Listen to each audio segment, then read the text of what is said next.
Kaugnay pa rin po ng ating pagbabantay sa Bagyong Opong ay patuloy po binabantayan ng Pag-asa ito pong bagyong ito. Alamin na po natin na ang latest tungkol po sa ating panahon. Nasa linya po ng ating telepono Pag-asa weather forecaster, Ms. Lian Loreto. Ma'am, magandang umaga po. Ano po ang latest sa bagyong ito?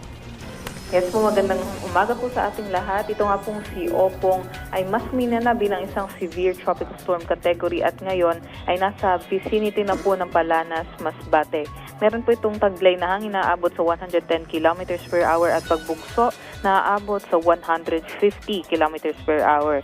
Sa ating nga pong pagtaya, itong si Opong ay magpapanatili po ang kanyang northwestward na motion patungo po dito sa may Mimaropa area, sa may Batangas, pati na rin po dito sa may vicinity din po naman Bataan. Kaya't nakataas nga po ang wind signal number 3 sa ngayon dito sa may Sorsogon, Masbate, Albay, sa may western and southern portions ng Camarines Sur, southern portion ng Quezon, Marinduque, Romblon, Oriental Mindoro, Occidental Mindoro, pati na rin po sa may Batangas, sa southern portion ng Laguna, sa may northern Samar, northern and central portions ng eastern Samar at Samar, Biliran at sa northern portion ng Leyte. Sila po yung makakaranas ng 89 to 117 km per hour na mga hangin sa loob po ng 18 hours. Wind signal number 2 naman po nakataas sa may Catanduanes, sa nalalabing bahagi ng Camarines Sur, sa may Quezon at Laguna, pati na rin po sa may Camarines Norte, Rizal, Cavite, Calamian Islands, Metro Manila, Bulacan, Pampanga, Bataan at sa southern portion ng Zambales.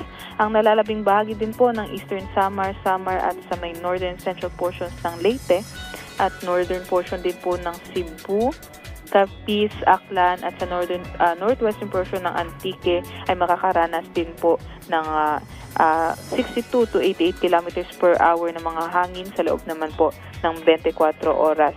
Samantala, wind signal number 1 naman po ang nakataas sa may southern Leyte, Dinagat Island, Surigao del Norte, sa may northern portion ng Bohol, central portions ng Cebu, Negros Occidental at dito po sa Antique at Iloilo, pati na rin po sa may northern portion ng Palawan. Nalalabing bahagi din po ng Central Luzon, La Union, Benguet, Nueva Vizcaya, Quirino, at sa may southern portions ng Isabela, Ilocos Sur Mountain Province at dito rin po sa may Ifugao. Sila po yung makakaranas ng mga hangin na abot sa 39 to 61 kilometers per hour sa loob ng 36 hours. Ito nga po dahil nga po dito kay Severe Tropical Storm Opong, nakataas na nga po ang gale warning sa may southern and eastern portions ng southern Luzon at eastern seaboard din po ng Visayas at maaaring umabot sa 11 meters ang mga pag-alon dyan. Kaya delikado po ito,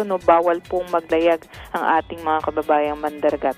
At yan naman po ang latest galing dito sa Pag-asa Weather Forecasting Center. Ito po si Lian Loreto. Alright, Ms. Lian, ngayon po sa kasalukuyan dito sa Metro Manila, medyo ambon pa lang po ang nararanasan. Mga bandang what time po ba yung pagtaya natin na bubuhos po ang ulan? Sa ating pong pagtaya dito sa may Metro Manila, possible by afternoon pa po mararanasan itong mga malalakas na mga pag-ulan at yun nga po, yung mga hangin din po natin, asahan po natin na malalakas din. Okay, Ma'am Lian, si Audrey Goriseta po katanungan lamang po, tinitingnan ko yung graphics ng bagyo, napakalawak niya po at halos nasakop niya na yung buong Visayas region. At bukod po sa nabanggit yung nalakas ng hangin, ito po ba yung magdadala rin ng maraming tubig ulan?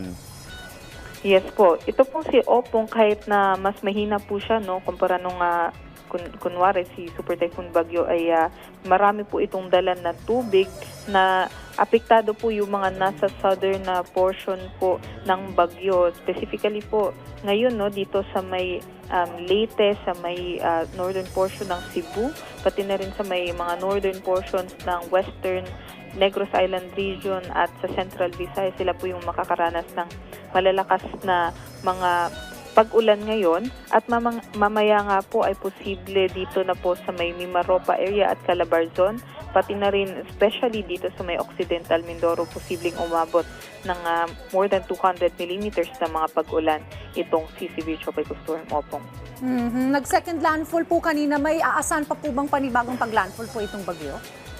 posible pa po itong mag-landfall over sa may Mimaropa area.